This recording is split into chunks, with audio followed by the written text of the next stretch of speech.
ఓం గం గణపతయే నమః. ఓం సుముఖశ్చైకదంతశ్చ కపిలో గజకన్నికః లంబోదరశ్చ వికటో విఘ్నరాజో గణాధిపః ధూమకేతుర్గణాధ్యక్షో ఫాలచంద్రో గజాననః వక్రతుండః శూర్పకర్ణో హేరంబస్కందపూర్వజः షోడశైతాని నామాని యప్పఠేత్ శృణుయాదపి విద్యారంభే వివాహే చ ప్రవేశే నిర్గమే తదా సంగ్రామే సర్వకార్యేషు విఘ్నస్వస్తి న జాయతే. ఓం శ్రీ మహాగణాధిపతయే నమో నమః. హరి ఓం. హలాశపుష్పశంకాశం తారకాగ్రహమస్తకం రౌద్రం రౌద్రాత్మకం ఘోరం తం కేతుం ప్రణమామ్యహం. ఓం కం కేతవే నమః. ప్రేక్షకులందరికీ కూడా మరి ఇప్పుడు కాలమానంలో అంతరిక్షంలో మార్చి 30వ తేదీన ప్రారంభమైనటువంటి శని యొక్క రాశి మార్పు ద్వారా మే 14వ తారీఖున గురువు రాశి మారడం మిథున రాశిలోకి, ఆ తదుపరి మే 18వ తేదీన ఈ గ్రహాలన్నిటినీ కూడా తన యొక్క వశీకరణంలో ఉంచుకునేటటువంటి, తన యొక్క ఛాయలో ఉంచుకునేటటువంటి ఛాయాగ్రహాలు రెండు ఉన్నాయి మనకి. ఇవి గేమ్ ప్లేయర్స్ మొత్తం అంతరిక్షాన్ని అట్లాగే సూర్యుణ్ణి చంద్రుణ్ణి కూడా తమ యొక్క ఛాయలో కొన్ని క్షణాల పాటు ఉంచేసి మన యొక్క భూ వాతావరణంలో అంతరిక్షంలో ఎన్నో ఆటలు ఆడేటటువంటి గేమ్ ప్లేయర్స్గా ఈ రాహుకేతువుల్ని అభివర్ణిస్తూ ఉంటారు.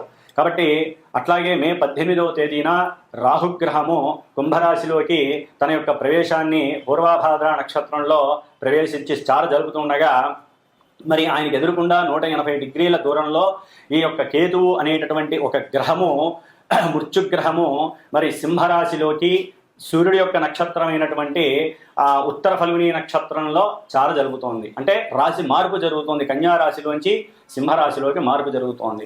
దీనివలన అసలు కేతువు ఎవరు?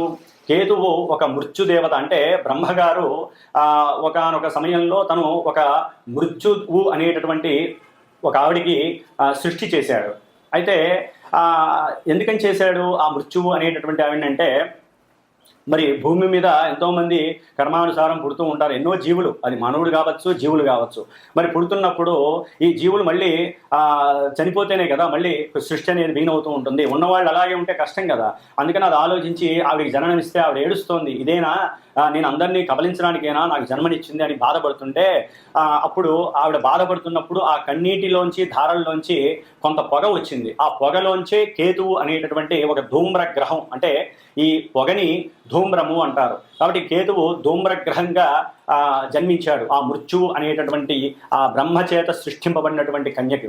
కాబట్టి ఈయన మృత్యువు యొక్క కొడుకు కాబట్టి కేతుగ్రహము మృత్యుతుల్యమైనటువంటి ఎన్నో ఇబ్బందులు, ఎన్నో అగాధాలు, చిత్ర విచిత్రమైనటువంటి కార్యక్రమాలు చేస్తూ ఉంటాడు.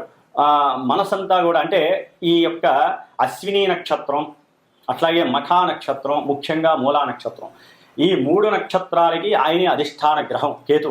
కాబట్టి మూలా నక్షత్రానికి ఎక్కువగా ఫోర్స్ఫుల్గా ఉంటుంది. ఒకందుకు జాతకంలో ఎవరి జన్మజాతకంలోనైనా సరే మూలా నక్షత్రంలో కనుక పుట్టినట్లయితే, ఆ చంద్రుడు మూలా నక్షత్రంలో ఉన్నప్పుడు పుట్టినట్లయితే వారికి జ్ఞానానికి సంబంధించినటువంటి ఎఫెక్ట్ ఎక్కువగా ఉంటుంది. ఎందుకంటే మనకి జ్ఞానకారకో రాహువు, అట్లాగే మోక్షకారకో కేతువు అన్నారు. అంటే జ్ఞానాన్ని వృద్ధి చేసేటటువంటి వాడు రాహువు అయితే, ఆ మోక్షాన్ని ప్రసాదించడానికి ఎక్కువ మనసుని ప్రేరేపించేవాడు ఎవరయ్యా అంటే కేతువు. అందుకనే మనకి వాస్తు ధర్మంలో కూడా ఈశాన్యంలో కేతువుకి గురుడితో పాటు కేతువుకి కూడా స్థానాన్ని ఇచ్చారు. అంటే కొంత భాగాన్ని పెంచమని చెబుతారు, 1 అంగుళమో 2 అంగుళాలో 10 అంగుళాలు, ఎక్కువ కాదు. అంటే అది దైవానికి సంబంధించినటువంటి స్థానంగా భావిస్తారు. కాబట్టి ఈ కేతువు విష్ణు అంశ. ఎందుకంటే మనకు ఉన్నటువంటి దశావతారాలు ఉన్నాయి. ఈ దశావతారాల్లో కేతువు ఆ మీనావతార అంశ, అంటే సాక్షాత్తు విష్ణుమూర్తి యొక్క అంశతో ఆవిర్భవించిన వాడని అర్థము. కాబట్టి మనకి జాతక చక్రంలో ముహూర్త భాగంలో కానీ నిత్యము కానీ మనకి ప్రతిరోజు రాహుకాలము అని ఉంటుంది. అంటే రాహుకాలము ప్రాంతీయ భావాలను బట్టి మనకి ఉంటూ ఉంటుంది. తమిళనాడులో ఎక్కువగా ఉపయోగిస్తూ ఉంటారు. కానీ కేతుకాలము అని కూడా ఉంటుంది. అంటే కేతుకాలం ఎక్కడా చూడలేదు కదండి, రాహుకాలం విన్నాం కానీ అని మీరు అనుకోవచ్చు. కేతుకాలము అంటే మనకి పంచాంగంలో యమగండ కాలము అంటారు. మరి మృత్యు అంటే యముడే కదండి.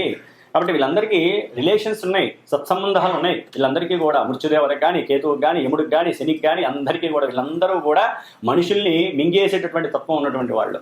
కాబట్టి ఈ యొక్క కేతు కాలం అంటే యమగండ కాలము అంటారు. ఈ యమగండ కాలంలో సాధ్యమైనంత వరకు పనులేవి ప్రారంభం చేయకూడదని శాస్త్రవచనం. మరి ఈ కేతువు ఏ విధంగా ఉద్భవించాడు? మనం ఆల్రెడీ మనకి అందరికీ కూడా పురాణ గాథ తెలుసు. క్షీరసాగర మథనము, దాంట్లో రాక్షసుణ్ణి స్వామివారు విష్ణు చక్రంతో సుదర్శన చక్రంతో అతని యొక్క శరీరాన్ని 2 ముక్కలు చేస్తే శిరస్సేమో మనకి రాహుకి వెళ్ళిపోయింది. కింద ఈ శరీరం అంతా కూడా మొండెంతో ఉన్నదానికి నాగుపామును పెట్టేసి మరి విష్ణుమూర్తి ఆజ్ఞాపించాడు ఆ కేతువుని కూడా. వీళ్ళకు కూడా మన యొక్క సప్తగ్రహాలు అయితే నవగ్రహాల్లో ఒక్కొక్క స్థానం ఇచ్చారు. కానీ ఈ రాహుకి కేతువుకి ఒక స్థానం మీద కమాండింగ్ ఉండదు, వాళ్ళకంటూ ఏది లేదు. ఓకే, కొన్ని శాస్త్రాల్లో వృషభము ఉచ్చ అని, అట్లాగే రాహుకి ఉచ్చ క్షేత్రం అని, కేతువుకి మరి వృశ్చిక రాశి ఉచ్చక్షేత్రం అని అంటారు. అట్లాగే సింహము మీనము కూడా కేతువుకి పరిపరి మతాల విధంగా అంటే ఈ యొక్క శాస్త్రాలలో రకరకాలుగా సింహరాశి కేతువుకి స్వక్షేత్రం అని, అట్లా మీనరాశి స్వక్షేత్రం అని అంటారు. మరి ఈ యొక్క రాహుకేతువులు ఈ యొక్క భూమండలంలో ఎన్నో ఉన్నటువంటి మన ప్రకృతి అంతా కూడా వాళ్ళు ఆవరించవేసి సూర్యాస్తమయాన్ని సూర్యోదయాన్ని కమాండ్ చేస్తూ, అంటే కాలాల రూపంగా యమగండ కాలమని, మృత్యుకాలమని, వీళ్ళ మాంది గ్రహాలు, అట్లాగే గుళిక కాలాలు, ఇవన్నీ కూడా చాలా రకాలుగా ఉంటాయి. అయితే ఈ కేతువు అనేటటువంటి వాడు ఎక్కడైతే ఏ రాశిలో ఉంటాడో ఆ రాశి ప్రభావాన్ని ఇస్తాడు. రాహుమాలే అట్లాగే ఏ నక్షత్రంలో ఉంటే ఆ నక్షత్రాధిపతి యొక్క రాశి ప్రభావాన్ని ఇస్తాడు. ఏ గ్రహాన్ని అయితే ఉంటే ఆ గ్రహాన్ని కూడా ఇస్తాడు. కానీ ఈయన జ్ఞానాన్ని ఎక్కువగా, అంటే మోక్షాన్ని, జ్ఞానం ఉంటేనే కదండి మోక్షం వచ్చేది, లేకపోతే మోక్షం డైరెక్ట్గా ఎవరికి రాదు, అంత ఈజీ కాదు. ఆ జ్ఞానాన్ని ఇవ్వడానికే రాహువు. కానీ కేతువు కూడా రాహువుకి కమాండ్లోనే ఉంటాడు. కానీ ఈ కేతువు ఏమి అంత మంచివాడు కాదండి, మోక్షాన్ని ఇస్తాడు అంతవరకే. కానీ ఆయన పాపగ్రహాలతో కలిస్తే పాపాన్ని ఇంకా రెట్టింపు చేసి మింగేసేటటువంటి తత్వం ఉన్నటువంటి వాడి కేతువు. కాబట్టి ఈ కేతువు యొక్క పరిజ్ఞాన రీత్యా చూస్తే ఎటువంటి కార్యమైన ఆటంకాలు, వ్యాపారస్తులు పూర్తిగా కింద వాళ్ళు పడిపోవడానికి, వ్యాపారంలో పూర్తిగా నాశనం అయిపోవడానికి కూడా ఈ కేతువు కారణం అవుతాడు ఒక్కోసారి. అంటే సరైనటువంటి సాధన లేకపోవడం వల్ల కానీ, వ్యాపారస్తుల్లో కానీ బద్ధకం పెరిగిపోవటం, అందరినీ నమ్మటము, లేకపోతే అవసరం లేని సమయాల్లో పెట్టుబడి పెట్టడము, ఇవన్నీ కేతువు ప్రోత్సహిస్తూ ఉంటాడు. ఆల్రెడీ మొన్నటిదాకా అంటే మే 18 వరకు కూడా ఈ కేతు అనేటటువంటి గ్రహము కన్యారాశిలో ఉండటం ద్వారా మానవుల్లో చాలామందికి ఈ కేతు మహర్దశ కానీ, వారి జాతకరీత్యా కేతు మహర్దశ కానీ, అంతర్దశ కానీ ఇలా జరుగుతున్నప్పుడు, లేకపోతే అశ్విని మఖ మూల నక్షత్రాల్లో జాతకులకు కానివ్వండి, లేకపోతే కొన్ని రాశుల వారికి ఈయన ఉన్నటువంటి స్థానాలు గనక మృత్యు స్థానాలు లేకపోతే దుస్థానాలు అయినట్లయితే ఈయన ఈ యొక్క కన్యారాశికి సంబంధించిన కొన్ని అనారోగ్య స్థితులు కలుగజేసే ఉంటాయి. నర్వస్ మీద బాగా ప్రయోగం జరుగుతుంది. అట్లాగే లోపల జీర్ణకోశానికి సంబంధించిన, పేగులకి సంబంధించిన ఇంటెస్టివ్ డైజెషన్ సిస్టమ్ అంటే అజీర్ణ వ్యాధులు ప్రబలటానికి, ముఖ్యంగా వ్యాపారస్తులకు నష్టాలను కలుగజేయడానికి, వ్యాపార వృద్ధి జరుగుతుంది అనుకుంటే అది కాస్త క్షీణించడానికి ఈ కేతువు చాలా వరకు దోహదపడ్డాడు ఇప్పటి వరకు కూడా. అంటే వినాశకారిగా కొన్నిటి ఉన్నాడు. కొంతమందికి లాభాన్ని కూడా ఇచ్చాడు అనుకోండి, అది వారి యొక్క జాతకరీత్యా ఉన్నటువంటి పరిస్థితులను రీత్యా. కాబట్టి పర్సనల్ జాతకంలో ఈ యొక్క రాహుకేతువుల ఆట సామాన్యమైన ఆట కాదు. వీళ్ళు ప్లే బాయర్స్ అని కూడా అనొచ్చు. అంటే మొత్తం ప్లే చేసేస్తారు. వీళ్ళతో ఎవరు కలిసి ఉంటే వాళ్ళ యొక్క ఫలితాలు ఇచ్చేస్తారు. వీళ్ళకంటూ స్వతహాగా నేను ఇదే ధర్మాన్ని అనుసరించాలి అని ఉండదండి. వారు ఏ రాశిలో ఉంటే, ఏ గ్రహం వీళ్ళని చూస్తే, వీళ్ళు ఏ నక్షత్రంలో ఉంటే అట్లా.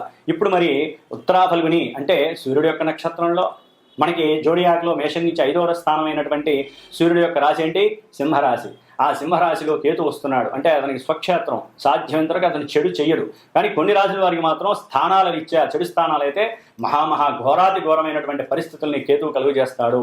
మృత్యుతుల్యమైనటువంటి కారకత్వాన్ని ఇస్తాడు ఈయన.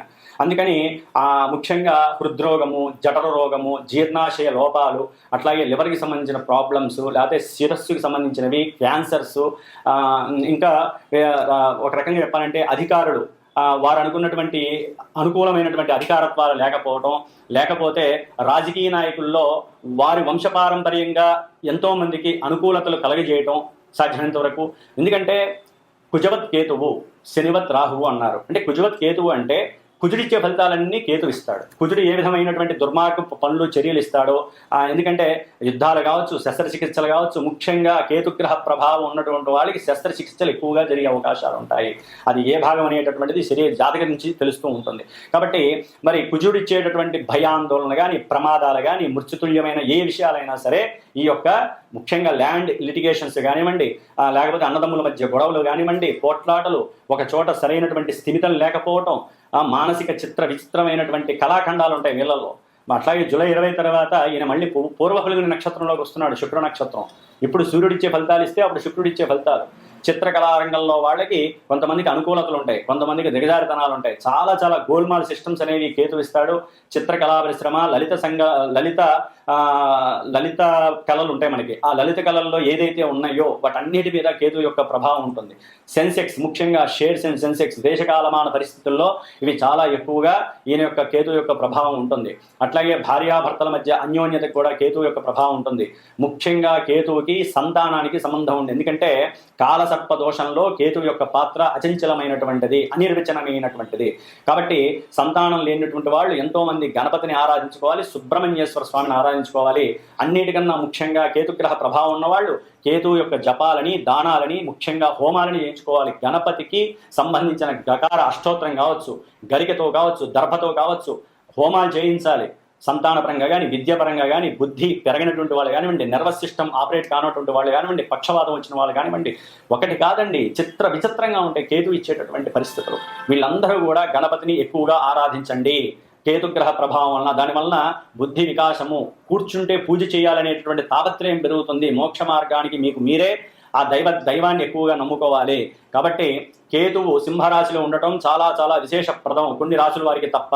కాబట్టి ఈ 12 రాశుల్లో ఏ రాశుల వారికి కేతుగ్రహ ప్రభావం శుభంగా ఉంటుంది, కొంతమందికి ఇబ్బందిగా ఉంటుందో తెలుసుకుంటూ, మరి కేతువుకి సంబంధించినటువంటి మోక్షానికి కానివ్వండి, పూజలకు కానివ్వండి, ఏ పూజలు చేయాలి, ఏ ఆరాధనలు చేయాలో మరి మనం ఇప్పుడు తెలుసుకుందాం. ముఖ్యంగా మిథున రాశి మనకున్నటువంటి 12 రాశుల్లో మిథున రాశి 3వది.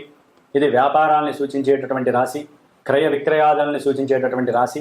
అట్లాగే మనకు సంబంధించి ఇప్పటి వరకు కూడా మే 18 వరకు కూడా ఈ కేతు అనేటటువంటి గ్రహము 4వ స్థానంలో ఉండటం ద్వారా విద్యార్థులకి కొంచెం ఇబ్బందికరం. అట్లాగే లిటిగేషన్లో ఉన్నటువంటి ఆస్తిపాస్తులు, స్థిర స్థిరాస్తుల విషయంలో ఎన్నో ఎదుర్కొన్నటువంటి ఇబ్బందులు, సామాన్యమైన విరోధాలు కలిగినాయి. అయితే ఇప్పుడు ఈ కేతువు మే 18వ తేదీన ఉత్తర ఫల్గుని నక్షత్రంలో జూలై 20 వరకు కూడా ఆయన ఈ యొక్క సింహరాశిలో ఉంటాడు. తర్వాత జూలై 20 తర్వాత శుక్రరాశిలోకి వస్తాడు, శుక్ర నక్షత్రంలోకి వస్తాడు కేతువు. మరి ఈ 3వ స్థానంలో వచ్చినప్పుడు కేతువు అనుకోకుండా ఎన్నో రకాలైనటువంటి విశేషమైనటువంటి సహాయ సహకారాలు మనకి లభిస్తాయి. ముఖ్యంగా ఎవరి ద్వారా అంటే, ఒక్కోసారి లిటిగేషన్స్లో మనకి ఎన్నో సమస్యలు ఉంటాయి. గృహాలు అమ్మే విషయంలో, లేకపోతే ముఖ్యంగా అమ్మే విషయంలో ఉన్నప్పుడు తండ్రి గారి సహకారం మీకు చాలా ఉపయోగపడుతుంది. జూలై 20 లోపల ఈ యొక్క మిథున రాశి వారికి తండ్రి యొక్క సహకారం చాలా ఉపయోగపడుతుంది. అది వాక్ రూపంలో కానీ, లేదా ఎవరికైనా కొత్త వాళ్ళతో పరిచయం చేస్తారు మీకు, ఒక లాయర్తో. అంటే ఏదైనా ఇబ్బందిగా ఉంది, ఇప్పటివరకు పని జరగట్లేదు, డబ్బులు అయితే కోల్పోతున్నారు, లాభం వస్తుంది అనుకుంటే జరగట్లేదు అనుకుంటే, మే 20 తర్వాత మీ తండ్రి గారి ద్వారా ఒక నూతన వ్యక్తితో పరిచయం అయ్యి మీ పని ఫాస్ట్గా అవడానికి ఈ కేతుగ్రహం అనుకూలంగా ఉండడానికి అవకాశం ఉంటుంది. అట్లాగే 3లో ఉండటం ద్వారా వీరు తరచూ కూడా ప్రయాణాలకి ఎక్కువ ఆసక్తి చూపిస్తూ ఉంటారు. అంటే ఆనందం కోసం, ఆహ్లాదం కోసం ఈ జూలై 20 వరకు కూడా చక్కగా దగ్గర ప్రయాణాలు, ఎక్కువ దూరం కూడా కాదండి, దగ్గర ప్రయాణాలు చేస్తూ ఉండటానికి అవకాశం ఉంటుంది. ముఖ్యంగా తల్లిగారి యొక్క ఆరోగ్యం పట్ల కొంచెం జాగ్రత్త వహించడం మంచిది. తండ్రి గారి వలన విశేషమైనటువంటి వంశపారంపర్య లాభాలు కలగడానికి అవకాశం ఉంటుంది మిథున రాశి వారికి, కేతు గ్రహం వలన మాత్రమే. మిగతా గ్రహస్థితి వేరే రకంగా ఉంటుంది. అట్లాగే ఈ కేతుగను చిత్ర విన్యాసాలు చేస్తూ ఉంటాడు. అందుకనే ఈయనకి చిత్రగుప్తుడు అధిదేవత అంటారు. అంటే ఈయన అన్నీ కూడా మనకి నవగ్రహాల్లో కూడా ఒక పుష్పము, ఒక వస్త్రము బెటరు. విచిత్రమైనటువంటి చిత్రవర్ణము అంటారు. ఈయనంతా కూడా చిత్రవర్ణమైనటువంటి కలర్స్ ఈయనవన్నీ కూడా. అట్లాగే ఇచ్చే ఫలితాలు కూడా అకస్మాత్తుగా మనం అనుకున్నది ఒకటైతే ఇంకోటి ఇచ్చే అవకాశం కూడా ఈయన ఉంటుంది. కాబట్టి సాధ్యమైనంత వరకు శుభ పరిణామాలు కలగడానికి కేతు అనుకూలత అయితే ఉంటుంది. ఎందుకంటే మేషరాశికి స్థానం 5వ స్థానం ఉండడం ద్వారా ప్రేమ వ్యవహారాలలో ఇప్పటి వరకు ఎవరైనా అర్థం కాక అనుమానాస్పదంలో, లేకపోతే అవమానింపబడ్డ అమ్మాయి అబ్బాయి ఒకరికొకరు అవమానింపబడ్డ, లేకపోతే ఒకరికొకరు అనుమానంగా ఉన్న ఇది ఎంతవరకు ముందుకెళ్తుంది, అసలు వాడు మంచివాడా, ఈ అమ్మాయి మంచిదా చెడ్డదా, ఇట్లా ఎవరికైతే అనుమానాలు ఉన్నాయో అవన్నీ ఒక కొలిక్కి వస్తాయి. మీ మనసులో ఉన్నటువంటి భావాన్ని అవతల వ్యక్తికి తెలియజేయడం ద్వారా ఒకరికొకరికి మధ్య సంయమనం ఏర్పడుతుంది, మంచి బాండింగ్ ఏర్పడుతుంది. అది వరకు ఉన్న ప్రేమ కన్నా ఇదే అసలైన ప్రేమ అనేటటువంటిది మాటల ద్వారా మీ మనసులో ఉన్నటువంటి భావనని వ్యక్తీకరించడం ద్వారా ఇరువురి ఒక అమ్మాయి ఒక అబ్బాయి మధ్య చక్కటి బాండింగ్ కలిగినటువంటి ప్రేమానురాగాలు కలగడానికి ఈ యొక్క అవకాశం ఎక్కువగా ఉంటుంది. ఇది జూలై 20 తర్వాత ప్రారంభమవుతుంది ఈ బాండింగ్ నేచర్ అనేటటువంటిది, ఎందుకంటే శుక్ర నక్షత్రంలో కేతు వచ్చినప్పుడు. అట్లాగే సోదర సోదరీలు, తండ్రితో కొంచెం విభేదంగా ఉన్నటువంటి అన్నదమ్ముల మధ్య కొంత ఐక్యత కలగడానికి వీరు తమకు ఉన్నటువంటి ఉపాసనా బలంతో, తమ యొక్క ప్రజ్ఞతో, మేధస్సుతో అన్నదమ్ములతో అక్కా చెల్లెలతో చక్కగా మాట్లాడితే గనక, అంటే పొరపచ్చాలు ఉండకూడదండి. ఎప్పుడూ కూడా కుటుంబంలో అన్నదమ్ములు అక్క చెల్లెలు ఒక రక్తంతో పుట్టినటువంటి వారు, తల్లిదండ్రులు ఒకళ్ళే, మీ కర్మలు వేరు. ఆ కర్మల్ని ఈ గ్రహాలే ఇస్తాయి, శని రాహు కేతు ఇలాంటి గ్రహాలు ఇస్తాయి. వాటిని ఎదుర్కోవాలంటే గణపతి ఆరాధన చేయాలి, కేతు గ్రహానికి సంబంధించిన వాళ్ళు. కాబట్టి తల్లిదండ్రులని ఎప్పుడూ కూడా అన్నదమ్ములు కానీ అక్క చెల్లెలు కానీ ఎక్కువ బాధ పెట్టకండి, వాళ్ళతో అనుకూలంగా ఉండండి. మీ మనసులో బాధ ఉంటే మీరు కూర్చొని మాట్లాడండి. అన్నదమ్ములు అక్క చెల్లెలు సంబంధాలు ఊరికనే రావు. కొట్టుకోకండి, తిట్టుకోకండి. ఇంట్లో కూర్చున్న దగ్గర నుంచి వాళ్ళ గురించి వీళ్ళ గురించి బయట వాళ్ళ గురించి మాట్లాడుకోండి, ఆనందం అన్న దొరుకుతుంది. మీలో మీరు కొట్టుకొని తిట్టుకుంటే ఏమొస్తుంది, తల్లిదండ్రులు బాధలు పడతారు, వాళ్ళకి హార్ట్ అటాకులు వస్తే, వాళ్ళకి తిండి అరగదు, గ్యాస్ట్రిక్ ప్రాబ్లమ్స్, మీ మధ్య సరైన ముచ్చట్లు లేకపోతే మీ యొక్క సంతానానికి కూడా ఎఫెక్ట్ పడి ఒక బాబాయ్ అని ఉండదు, పిన్నని ఉండదు, పెద్దనాన్న ఉండదు, మేనమా ఉండదు, ఏముండవు, అన్నీ కూడా పోతాయి. కాబట్టి ఎప్పుడూ కూడా కుటుంబంలో అందరూ అనుకూలంగా ఉండటానికి ఎవరికి వారు తమ యొక్క పూజా ఫలితాలు ఉపయోగపడతాయి. మేధస్సు ద్వారా ఆ యొక్క జ్ఞానాన్ని ఇప్పుడు పెంచుకునే పరిస్థితి కలుగుతోంది. కాబట్టి గణపతి ఆరాధన చేయండి. ఏదైనా సరే మీ మధ్య కొంచెం తగువులు అంటే ఉంటే అవి పోవడానికి గణపతి ఆరాధన చేయండి. అందరూ కలిసి చక్కగా మాలాంటి బ్రాహ్మణ వేద పండితుల చేత గణపతి హోమాలు చేయించుకోండి. ఎన్నో ఉన్నాయండి హోమాల్లో, స్వామివారికి సంబంధించిన పూజలు ఎన్నో ఉన్నాయి. కాబట్టి అన్నీ చేయించుకోండి. వీరికి మిథున రాశి వారికి గణపతి అనుగ్రహం సంపూర్ణంగా కలిగేటటువంటి స్థితి కేతువు ఈ యొక్క మే 20 తర్వాత ఇవ్వడానికి అనుకూలంగా ఉన్నాడు. ఓం గం గణపతయే నమో నమః.